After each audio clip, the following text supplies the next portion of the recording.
여러분 안녕하세요. 핫설입니다. 이번 시간에는 결혼 17년 만에 시어머니께 남편을 빼앗겼다는 쓴이 한 분 모시고 왔습니다. 제목, 시아버지 돌아가시고 딱 2주 만에 시어머니가 우리 집에 쳐들어왔는데요. 와, 이런 신발, 이게 뭐야? 남편을 잃었어. 언제?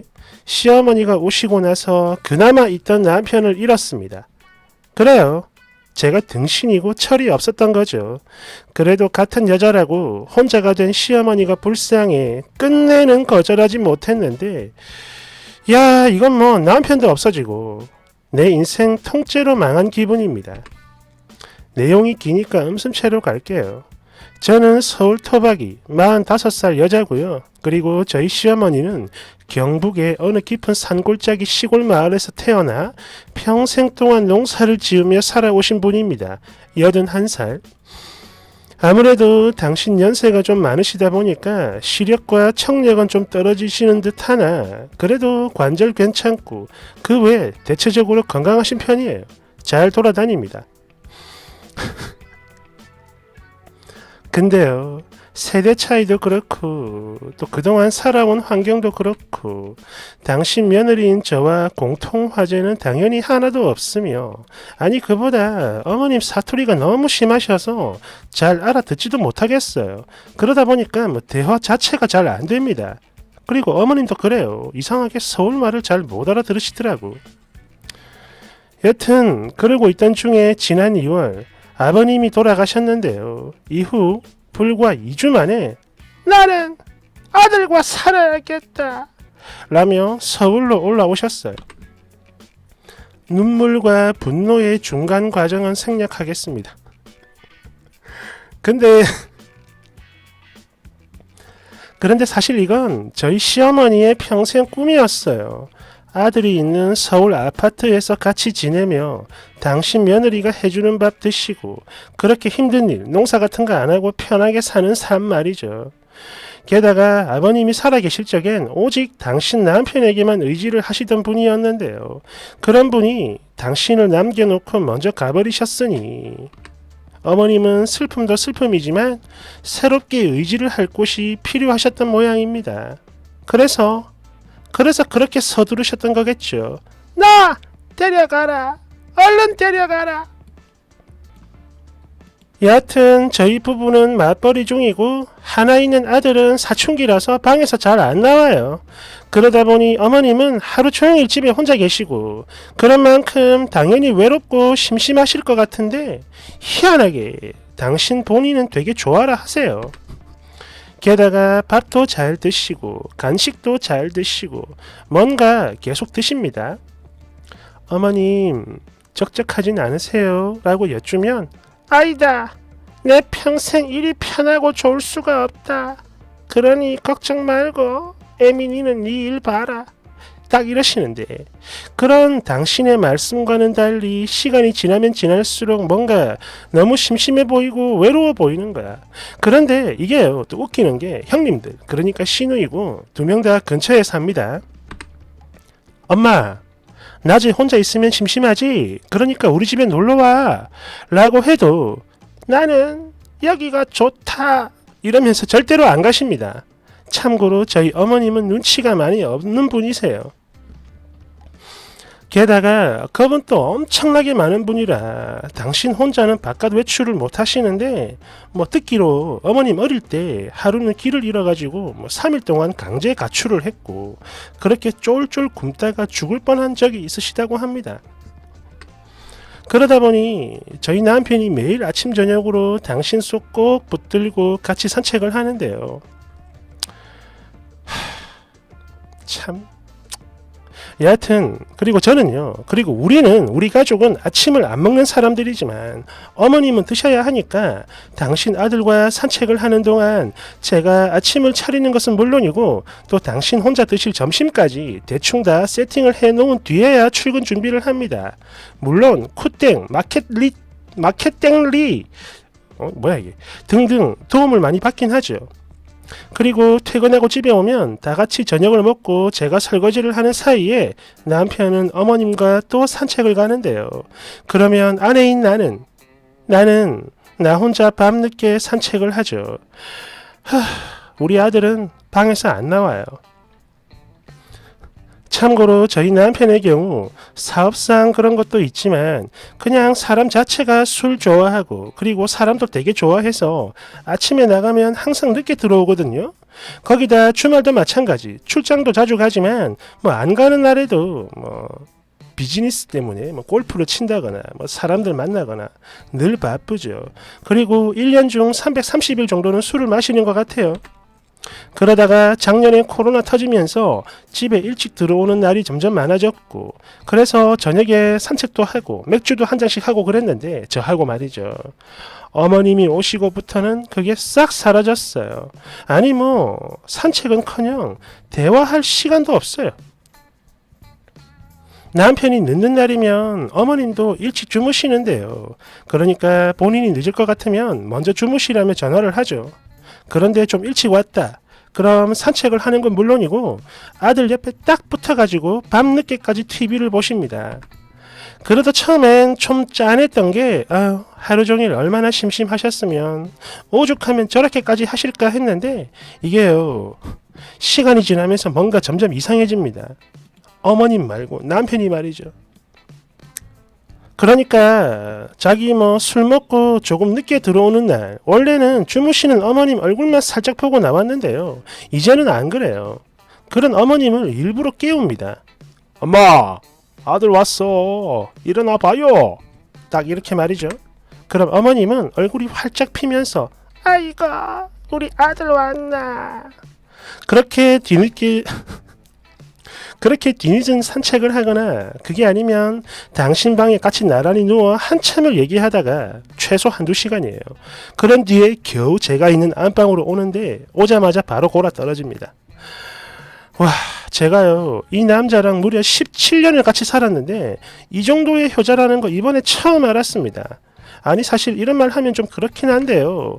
지금까지는 효자가 아니었기에 되게 든든했거든요. 그런데 이거는 변신을 한 건지 뭔지 딴 사람이 됐어요. 아버님 살아 계실 때는 그쪽에 의지를 했다고 했죠. 근데 이제 그러니까.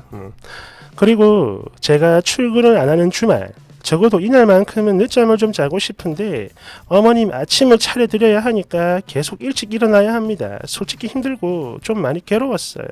그러다 가끔씩 너무 피곤해 늦게 일어날 때가 있는데요.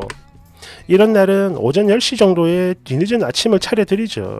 그런데 여기서 뭔가 좀 한 가지 이상한 것은 아니 분명 당신 혼자 계실 땐 잘 차려 드시는 것 같은데 제가 있는 날이면 제 눈치를 보는 건지 뭔지 밥, 반찬 등등 다 있어도 절대 안 차려 드세요. 그러다 어느 주말 토요일이었죠. 이런 저를 배려한다며 아침 일찍 어머님과 산책을 나간 남편이 일부러 밖에서 아침을 먹고 들어왔어요. 괜히 미안하고 또 고마웠죠.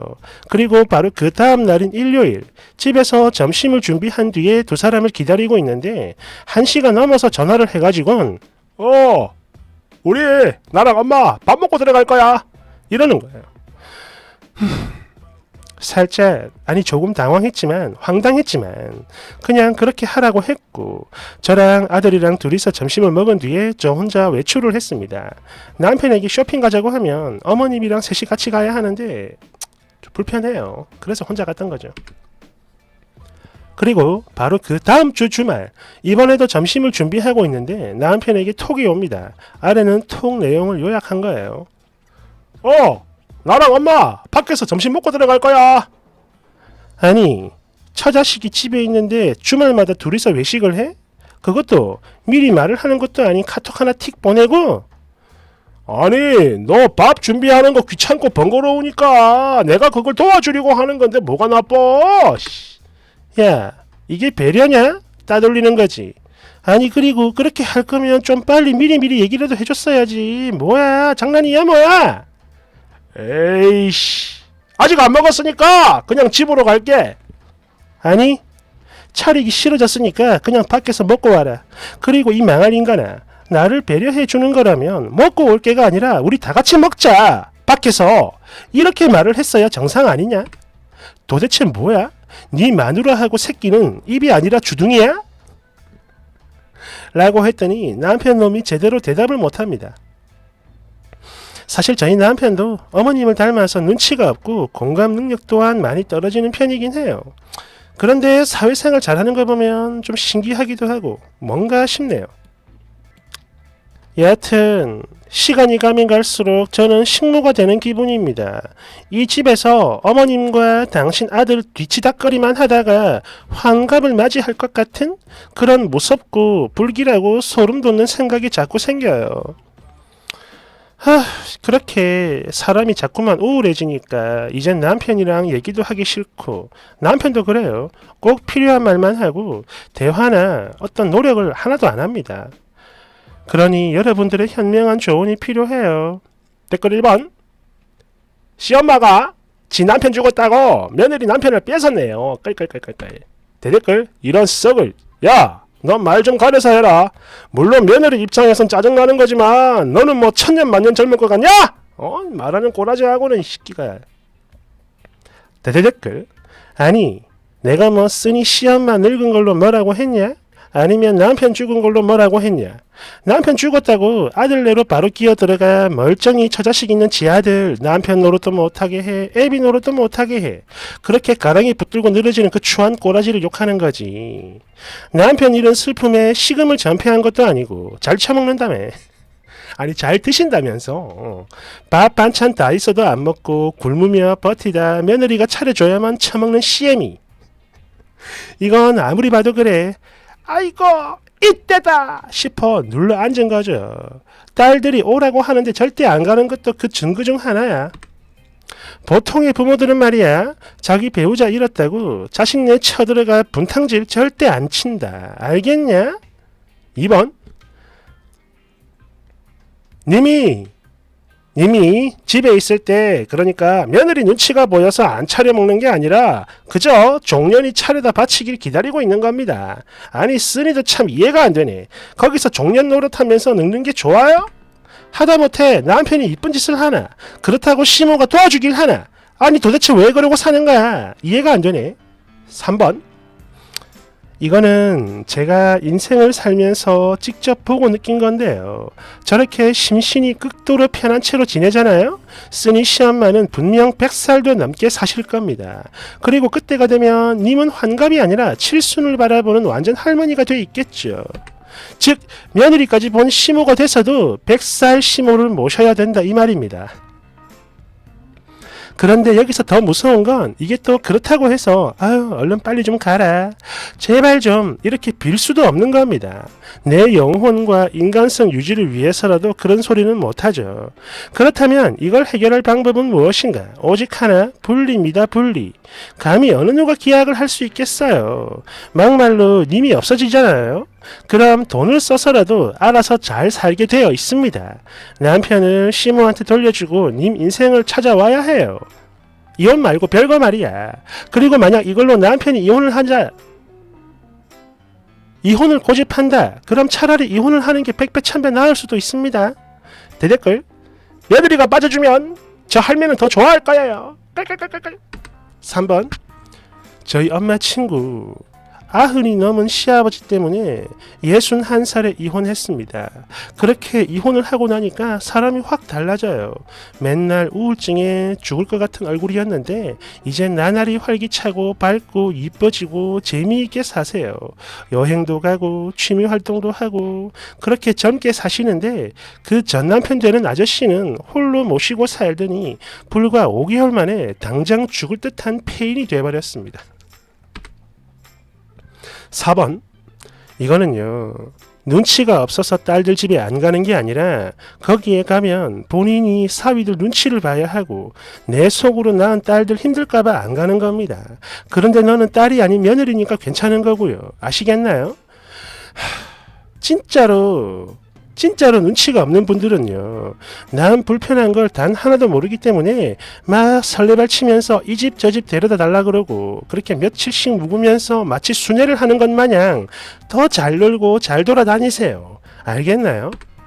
대댓글. 와 그래 바로 이거구나. 아우씨 소름 돋아. 5번. 아니 지 엄마랑 밖에서 밥 처먹는 게 돕는 거라고? 아 그지 같은 놈. 누가 들으면 장모님 모시고 밥 먹는 줄 알겠네. 끌끌끌끌끌.